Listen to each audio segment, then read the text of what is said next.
Welcome to my channel. I am Dr. Aditya Mishra and today we will study about the chapter of physics which is known as gravitation. देखिए guys, शुरू में एक चीज़ बता देता हूँ कि gravitation और इलेक्ट्रोस्टैटिक काफ़ी रिलेटेड टॉपिक है। जैसे जैसे ग्रेविटेशन हो मैक्सिमम मतलब एकदम एग्जैक्ट नहीं लेकिन 60 70 80% वो लगभग है। तो ग्रेविटेशन हम पढ़ेंगे, फिर इसके बाद से हम लोग अगला चैप्टर इलेक्ट्रोस्टैटिक शुरू करेंगे। ठीक है, तो एनसीईआरटी के थ्रू हम पढ़ते हैं और शुरू करते हैं। चलिए, तो इसमें इंट्रोडक्शन पहले है। एनसीईआरटी ने Kepler's law, universal law of gravitation, gravitational constant, तो ये सारी स्केप वेलोसिटी ये 10 पार्ट में डिवाइड किया है। तो चलिए पहले इंट्रोडक्शन थोड़ा सा देख लेते हैं, फिर से स्टार्ट करते हैं। Early our life we become aware of tendency of all material object to be attracted toward earth. पहले हमें लगता था शुरू में, जब बहुत पुरानी बातें हैं, कि सब चीज़ें अर्थ की तरफ अट्रैक्टेड होती हैं। Anything thrown up falls down towards the earth. Going uphill is lot more tiring than going downhill. ठीक है, नॉर्मल सी बात है। Raindrop from the cloud above fall from the earth and there are many other such phenomena. Historically it was the Italian physicist Galileo who recognized the fact that all body, irrespective of their mass, are acceleration toward the earth with constant acceleration. It is said that he made a public demonstration of this fact. To find truth, he certainly did an experiment with the body rolling down inclined plane, arriving at a value of acceleration due to gravity which is close to the more accurate value later. A seemingly a seemingly unrelated phenomena. A seemingly unrelated phenomena, observation of star, planets, and the motion have been the subject of attention in many countries since the earliest time. Observations since early time recognized stars which appeared in sky with position unchanged year after year. The more interesting objects are the planets which seem to have a regular motion against a background of stars. Stars के around जो planets revolve करते हैं उनका। ठीक है, the earliest recorded model of planetary motion proposed by Ptolemy about 2000 year ago was a geometric model in which all the essential objects, star, the sun, and the planet all revolve around the earth. The only motion that was thought to be possible for celestial object was motion in a circle. Complicated schemes of the motion were put forward by Ptolemy in order to describe the observed motion of the planet. The planets were described as moving in a circle with the center of the circle themselves moving in a large circle. Since the theory would on मतलब ये बता रहा है। देखिए, जैसे पहले क्या था कि वेरियस थिंग थे। जैसे कोई कहता था कि अर्थ के अराउंड सारे रिवॉल्व करते हैं, कोई कहता था सन के अराउंड रिवॉल्व करते हैं, कोई कहता था स्टार के अराउंड। कि मतलब सब साइंटिस्ट ने अलग अलग थ्योरी दी। किसी ने कहा कि स्टार के अराउंड जो प्लैनेट रिवॉल्व करते हैं उसका देखना बहुत अच्छा लगता है। फिर ऐसे ऐसे मतलब सारे जितने भी वहाँ के साइंटिस्ट थे उन्होंने अपना अपना थ्योरी दी। ये पूछेगा नहीं नीट में, लेकिन एक बार आपको वॉच अब पूछेगा क्या, Kepler's law. Kepler law more important है। इसके 3 लॉ हैं, फर्स्ट सेकेंड एंड थर्ड। तो चलिए पढ़ते हैं Kepler's law. The 3 law of Kepler can be started as follow. पहला, law of orbit. All the planet move in a elliptical orbit with the sun situated at one of the. देखिए, ये सन है। अब सन के अराउंड सारे planet move करेंगे। ये किसका लॉ था? केपलर्स का लॉ। ठीक है, अब देखिए ये सन है, मान लीजिए सन एक जगह, एक फोकाई पे एक सेंटर ऑफ मास है। ठीक, अब अगर प्लैनेट इधर है तो इससे डिस्टेंस इसका मैक्सिमम है, तो ये मैक्सिमम एरिया होगा। अगर प्लांट इधर आके यहाँ पे आ गया तो इसका मिनिमम डिस्टेंस होगा सन से। ठीक, तो ये सारी चीज़ें इन्होंने एक्सप्लेन किया। अब आगे हम पढ़ लेते हैं theory. N ellipse traced planet, ये इसी के बारे में बता रहा है। believes steering has its F1 F2 tip of the pencil से ड्रॉ किया गया। ठीक है, अब पढ़ते हैं। One foci of the ellipse. This law was deviation from the Corpelian model which allowed only circular orbit.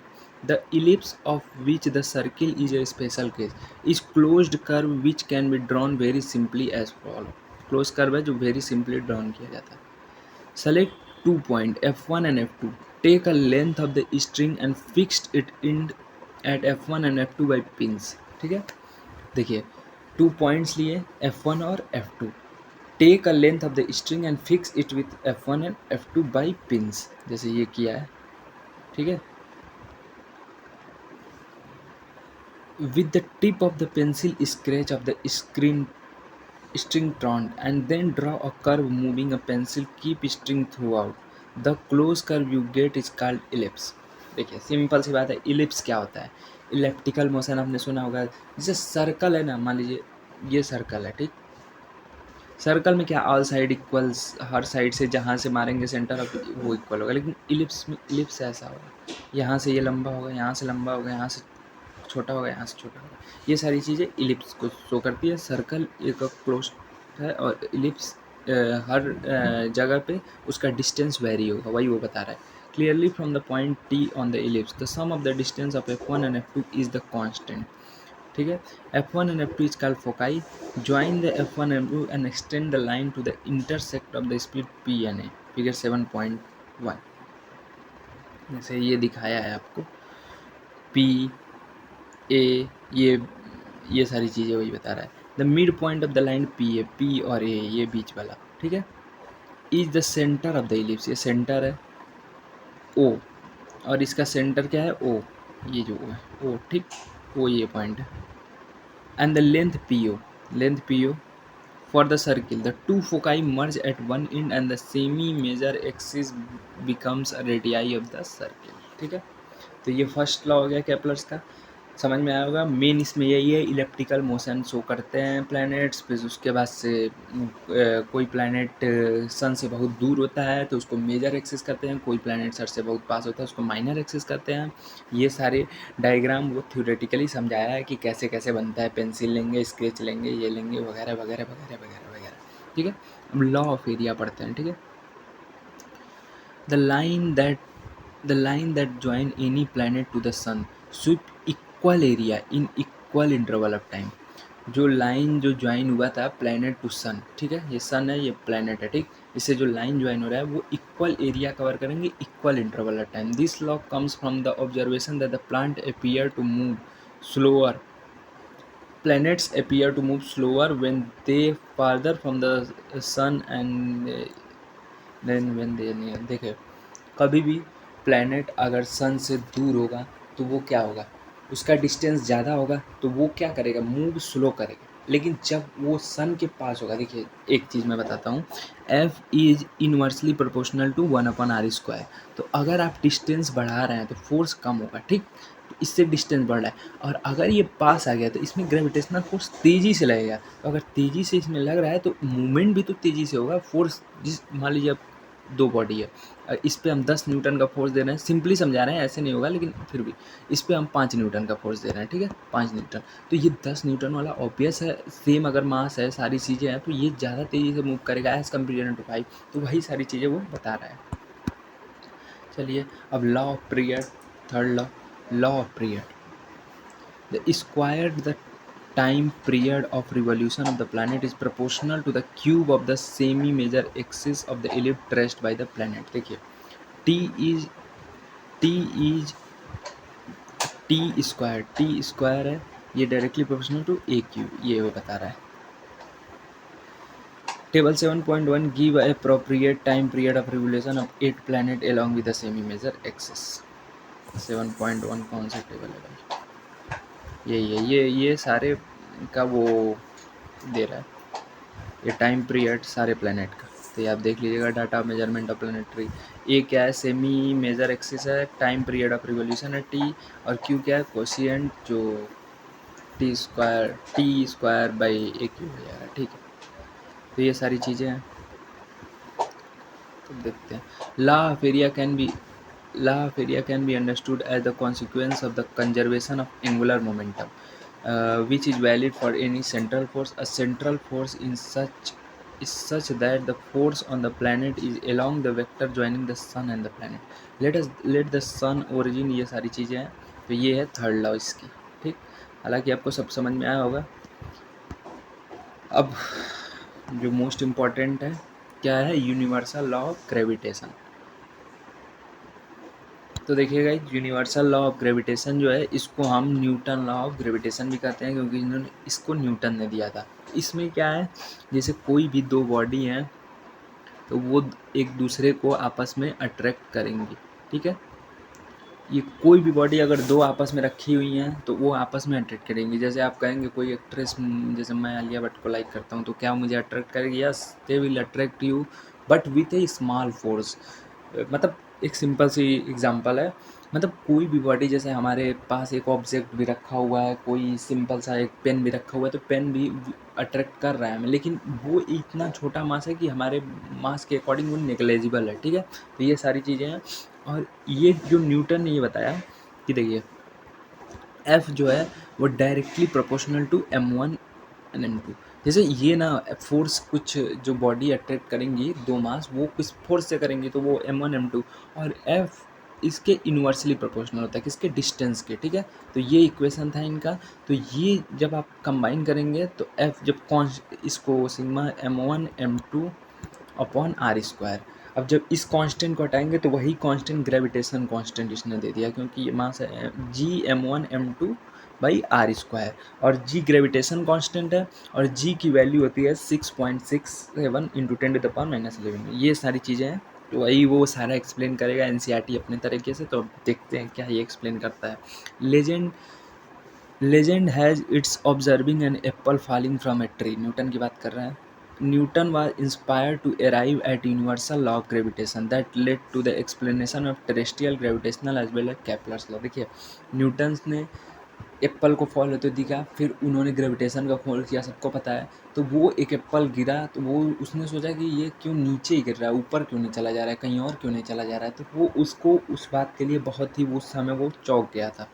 Newton reasoning was the moon Newton reasoning was the moon revolving in the orbit with radius rm was a subject of centripetal acceleration due to the earth gravity। ठीक है, जो अर्थ revolve कर रहा है planet के around, वो centripetal acceleration सबको पता है, where v is the velocity of the speed of the moon related to time period and variation. ये हो गया the time period t about इतना day and rm is already about इतना day. We substitute the equation, वही सारे acceleration due to gravity को निकालेगा, वो 3600 वो अपने हिसाब से निकाल दिया, ठीक। अब एक्सेलरेशन ड्यू टू ग्रेविटी देखिए, a acceleration due to gravity जिसको ये बोला v square by R M centripetal acceleration, फिर g बाई ए एम, इसको